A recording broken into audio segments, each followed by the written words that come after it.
이 문제와 관련해서 재척 회피 사유에 해당한다라고 의견을 말씀하신 분이 두 분이고 또 해당되지 않는다라고 하신 분이 두 분입니다. 더 발언권을 줘봐야 같은 그 논리선상에서 아마 말씀하시리라 이렇게 생각이 듭니다. 그래서 제가 위원장으로서 이 부분에 대해서는 정리를 하고 넘어가도록 그렇게 하겠습니다. 인사청문회법 17조에 공직 후보자와 직접 이해관계가 있거나 공정을 기할 수 없는 현저한 사유가 있는 경우에는 그 공직 후보자에 대한 인사청문회에 참여할 수 없다라고 제출 규정이 되어 있는데 위원장으로서 이 부분에 있어서 과연 이 사유에 해당되는지 여부에 대해서 저도 판단을 내리기가 굉장히 어려운 사안이다라는 말씀을 드리고 그다음에 제척을 시키려면 우리 위원회의 의결이 필요합니다. 그렇기 때문에 이 문제에 있어서는 여야 사당 간사들 간에 협의를 해 주시기를 부탁드리면서 회의는 계속해서 진행하도록 그렇게 하겠습니다. 예, 박지원 의원님. 발언이 되겠습니다. 예, 예. 우리 주광덕 의원께서 말씀하신 것은 저의 품격을 굉장히 낮추는 말씀을 하셨습니다. 제가 지적한 것은 후보자가 임명 전에 후원금을 냈다고 하면은 그 후원금을 받은 의원이 도와주는 잘못된 질문을 하면은 품격을 낮추는 것이다. 그러니까 최소한 법사위원은 그렇게 품격을 낮추는 일을 해서는 안 된다는 의미이지 김진태 의원의 질문에 대해서 품격을 낮추는 발언이다라고 지적한 것은 아니다. 예. 하는 것을 분명히 말씀드립니다. 예, 잘 알겠습니다. 예. 잠깐만요. 무슨 자료 제출 요구입니까? 예. 그러면은 모두 발언 후에 다시 의사진행 발언 기회를 드리도록 예, 그렇게 하겠습니다. 그리고 참고로 하나 말씀드리면은 공직 후보자로 재판관 후보자로 임명된 후에 법사위원에게 후원금을 납부했다면은 그거는 바로 뇌물죄가 되기 때문에 있을 수 없는 일이라는 말씀을 드립니다. 그러면은 후보자 발언대로 나오셔서 모두 발언해 주시기 바랍니다.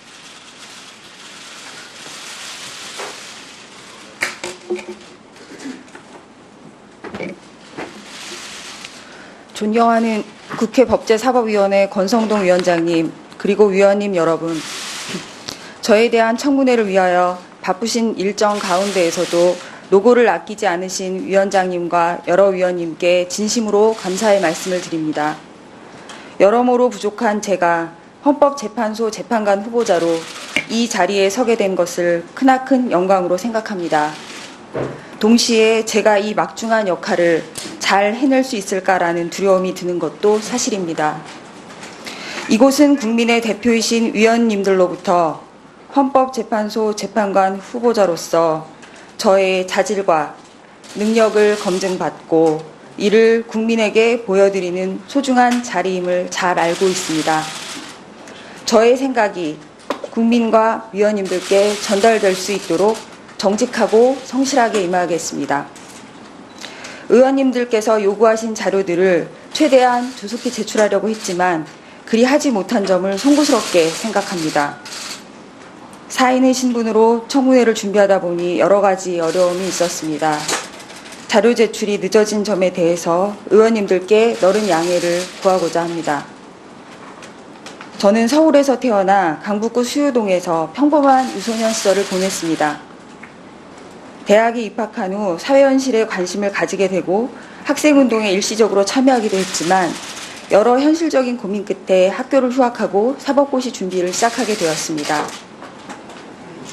저는 1994년 사법연수원을 제23기로 수료한 후 서울 북부지방검찰청 검사로 임용되어 2년간 검사로 근무했습니다. 그 후 검사직을 사임하고 두 법무법인을 거쳐 현재는 법무법인 1에서 변호사로 활동하고 있습니다. 변호사로 활동하면서 저는 우리 사회의 소수자와 약자가 법의 보호를 받을 수 있도록 노력해 왔습니다. 그들이 겪는 불편함과 억울함에 세심히 공감하려 애썼습니다. 우리 사회가 강자와 다수자뿐만 아니라 약자와 소수자에게도 살만한 사회가 되었으면 좋겠다는 것이 저의 작은 바람이었습니다. 그간 제가 대한변호사협회 인권위원, 국민고충처리위원회 비상임위원, 민주사회를 위한 변호사 모임 여성인권위원장과 같은 직을 맡아 사회 참여활동에 힘써온 것도 모두 이런 저의 바람을 이루기 위한 노력의 과정이었습니다. 이러한 노력의 과정에서 헌법재판소는 저에게 든든한 힘이 되어 주셨습니다. 저는 변호사로서 헌법재판소에 여러 소송을 제기하였습니다. 호주제 폐지 사건, 국외 강제동원 희생자 위로금 지급 문제 관련 사건 등 첨예한 헌법적 쟁점이 떠오를 때는 저는 어김없이 헌법재판소에 문을 두드렸습니다. 우리 헌법이 지향하는 가치는 무엇인가? 우리 헌법이 상정하는 사회의 모습은 어떠한가를 끊임없이 자문하면서 한층 더 설득력 있는 주장, 더 확실한 논거를 제시하기 위해 노력했습니다. 이들 소송에서 재판소의 결정을 통해 우리 사회가 변해가는 것을 지켜보는 일은 저에게도 큰 보람이었습니다. 저는 법조 실무가이면서도 로스쿨 겸임교수로서 학생들에게 젠더 법학을 가르쳐 왔습니다. 학생들에게 성평등과 여성 인권의 문제를 강의하고 실무에서 발생하는 여성차별 문제들을 주제로 토론하는 수업은 제 삶의 귀중한 원동력이 되었습니다. 헌법을 어떻게 해석해서 현실에서 성평등을 실현할 것인가 하는 점은 늘 커다란 고민거리였고, 이러한 고민 속에서 부족하지만 사법관계에서 평등권의 적용에 관한 연구라는 논문으로 박사학위를 받기도 했습니다. 저의 법조 경력을 채워준 이 같은 경험들은 저에게 헌법 정신과 인권, 약자에 대한 존중과 배려를 가르쳐 주었습니다. 만약 제가 헌법재판관의 중책을 맡게 된다면 이러한 가르침을 잊지 않고 재판관으로서 소임을 다하는 데 걸음으로 쓰겠습니다. 존경하는 위원장님, 그리고 위원님 여러분, 아시다시피 헌법재판소는 민주화를 향한 국민의 열망이 낳은 현행 헌법의 산물입니다. 1988년 출범한 이래 현재에 이르기까지 헌법재판소는 헌법의 정신을 성공적으로 구현함으로써 국민의 기대에 부응해왔습니다. 헌법재판소는 이제 국민들로부터 가장 신뢰받는 국가기관으로 자리매김하게 되었습니다. 이에 시간이 갈수록 헌법재판소의 사회적 역할과 기능이 더욱 중요해지고 있습니다. 다원화된 민주사회는 생각의 차이를 전제로 하므로 갈등이 불가피합니다. 우리 사회도 민주화의 진전에 따라 양극화, 복지, 환경, 노동 등 여러 분야에서 갈등이 표출되고 있습니다. 헌법이 만능은 아니겠지만 저는 우리가 헌법에 의지할 때 갈등 해결을 위한 좋은 실마리를 얻게 될 것으로 믿습니다. 헌법재판소의 결론이 타당성을 더해가는 데 일조할 수 있도록 최선을 다하겠습니다. 또한 자신의 기본권을 지키려는 국민들의 주장을 귀하게 여기겠습니다. 사랑의 첫 번째 의무는 상대방에게 귀를 기울이는 것이다는 말이 있습니다. 최후의 의지처로 재판소로 찾아온 국민들의 목소리를 가볍게 여기지 않겠습니다. 지금까지 그래왔던 것처럼 우리 헌법의 정신이 무엇인지 끊임없이 고민하면서 모든 사안의 결론을 오직 헌법 속에서만 찾겠습니다. 그 밖의 정치적 고려나 외부의 시선에 결코 흔들리지 않을 것임을 약속드립니다. 존경하는 위원장님, 그리고 위원님 여러분, 저 나름대로는 지난날 법조인으로서 부끄럽지 않게 살아왔다고 생각했습니다. 그러나 청문회 준비 과정에서 보니 부족한 점이 많았습니다. 청문 과정에서 주시는 지적과 충고를 겸허히 받아들여 저를 돌아보는 성찰의 계기로 삼겠습니다. 경청해 주신 위원장님과 위원님들께 다시 한번 진심으로 깊은 감사의 말씀을 드립니다. 감사합니다. 2007년 8월 28일 헌법재판소 재판관 후보자 이유정. 예, 후보자님 수고하셨습니다. 질의 순서에 앞서서 오신환 의원께서 의사진행 발언 신청하셨습니다. 발언해 주시기 바랍니다. 네, 자료 제출과 관련해서 의사진행 발언하도록 하겠습니다. 현 정부 들어서 청문회가 초기 출범과 함께 여러 차례 진행이 됐습니다. 그 과정 속에서 어느 순간부터 후보자의 자료 제출이 지금 인사말에도 언급한 바와 같이 미흡한 정도가 아니라 이게 계획적이고 의도적으로 자료 제출을 하지 않은 것 같은 그런 의심을 가질 수밖에 없습니다. 그렇기 때문에 본 의원이 지금 지적하는 부분들에 대해서 즉시 자료 제출을 요청드리는 바입니다. 특히 후보자께서 94년도 9월에 결혼을 하고 97년도 9월까지 약 3년 동안 부모님과 거주, 그리고 혼인신고도 결혼한 후에 1년이 지난 95년 9월에 했습니다. 그런 과정 속에서 태어난 그 장녀의 경우는 전입신고가 남편의 집으로 되어 있었고, 후보자의 경우는 3년 동안 친정 부모와 함께 있었습니다. 그 과정들을 조사하는 과정 속에서 혼인관계 증명서 등의 자료 제출을 요구했음에도 불구하고 일체 주지를 않고 있습니다. 그냥 단순히 답변만 하고 있는데, 처음에는 그것이 호주제 폐지에 대한 반대 의견을 갖고 있기 때문에 그렇게 했다라고 하면서 자료 제출하지 않았는데, 최근에는 그것이 단순 실수, 미흡한 부분이 있었다, 이렇게 답변을 하고 있습니다. 인터넷으로 혼인관계 증명서는 무료로 즉시 띄울 수도 있습니다. 토요일 날도 발급해 줍니다. 바로 제출해 주길 바라는 바이고요.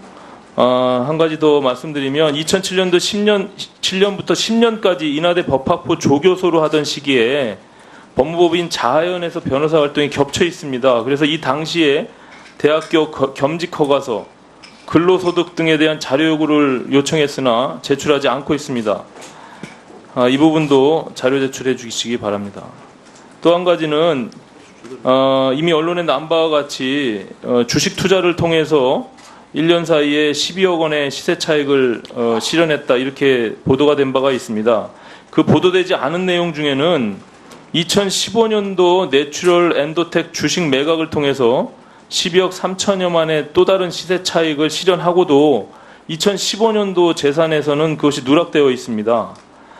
이미 언론에 알려진 바와 같이 이 내추럴 엔도텍은 2015년 4월 22일 이게 백수호 사건으로 인해서 그 성분이 검출되면서 주가가 폭락한 그 직접 해당되는 그 회사입니다. 그 백수호 공급자로서 2005년도에 주가가 최대 200원까지 상승했으나 그 이후에 완전히 10%로 폭락한 바가 있습니다. 그렇기 때문에 이 부분에 대해서 주식 거래에 대한 내용들을 요청했으나 일체 제출하지 않고 있습니다.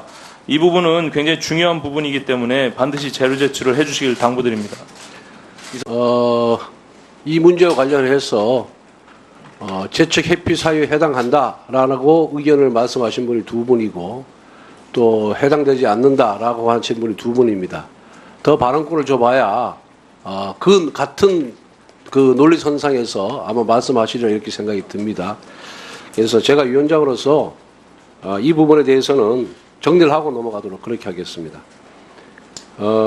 인사청문회법 17조에 공직 후보자와 직접 이해관계가 있거나 공정을 기할 수 없는 현저한 사유가 있는 경우에는 그 공직 후보자에 대한 인사청문회에 참여할 수 없다라고 제출 규정이 되어 있는데, 위원장으로서 이 부분에 있어서 과연 이 사유에 해당되는지 여부에 대해서 저도 판단을 내리기가 굉장히 어려운 사안이다라는 말씀을 드리고, 그 다음에 제척을 시키려면 우리 위원회의 의결이 필요합니다. 그렇기 때문에 이 문제에 있어서는 여야 사당 간사들 간에 협의를 해 주시기를 부탁드리면서 회의는 계속해서 진행하도록 그렇게 하겠습니다.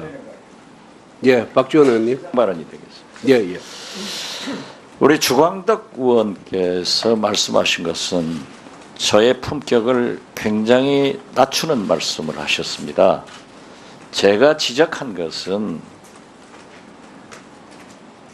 후보자가 임명 전에 후원금을 냈다고 하면은 그 후원금을 받은 의원이 도와주는 잘못된 질문을 하면은 품격을 낮추는 것이다. 그러니까 최소한 법사위원은 그렇게 품격을 낮추는 일을 해서는 안 된다는 의미이지, 김진태 의원의 질문에 대해서 품격을 낮추는 발언이다라고 지적한 것은 아니다. 예. 그런 것을 분명히 말씀드립니다. 예, 잘 알겠습니다. 예. 잠깐만요. 무슨 자료 제출 요구입니까? 예. 그러면은 모두 발언 후에 다시 의사진행 발언 기회를 드리도록 예, 그렇게 하겠습니다. 그리고 참고로 하나 말씀드리면은 공직 후보자로 재판관 후보자로 지명된 후에 법사위원에게 후원금을 납부했다면은 그거는 바로 뇌물죄가 되기 때문에 있을 수 없는 일이라는 말씀을 드립니다. 그러면은 후보자 발언대로 나오셔서 모두 발언해 주시기 바랍니다.